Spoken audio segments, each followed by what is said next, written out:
और सोच सोच जिया हमरे और बड़ा घबराता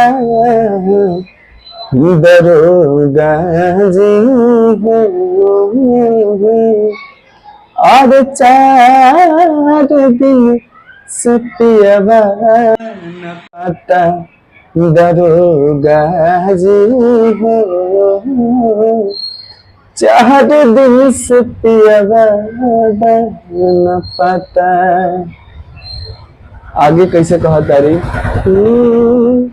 अरे शहर में खोजनी बजरिया बजरिया कतही न राजा जी मोर आवेले नजरिया आवेले नजरिया। हाँ कि शहर में खोजनी बजरिया बजरिया कतही न राजा जी मोर आवेले नजरिया आवेले नजरिया। कि उनके बिना छुटका हमारे कि उनके बिना छुटका हमारे अरे खाना नहीं खाता दरोगा जी हो।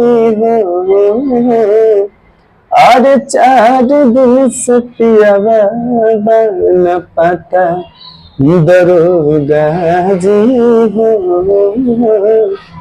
और 4 दिन से पियबा न पाता।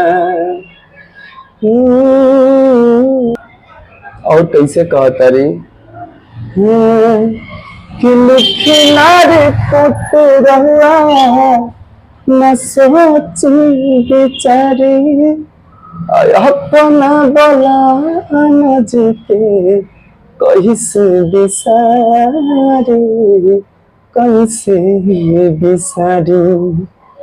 कि हाँ कि लिखना रे पुट रहुआ न सोची बेचारी अपना बला न जीते कैसे बिसारे कैसे बिसारे।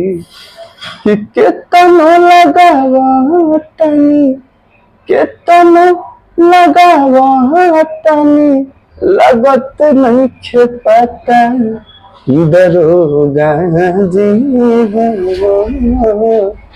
4 दिन से पियबा न पाता जी हो। 4 दिन से पियबा न पाता। प्लीज सब्सक्राइब कीजिए चैनल को।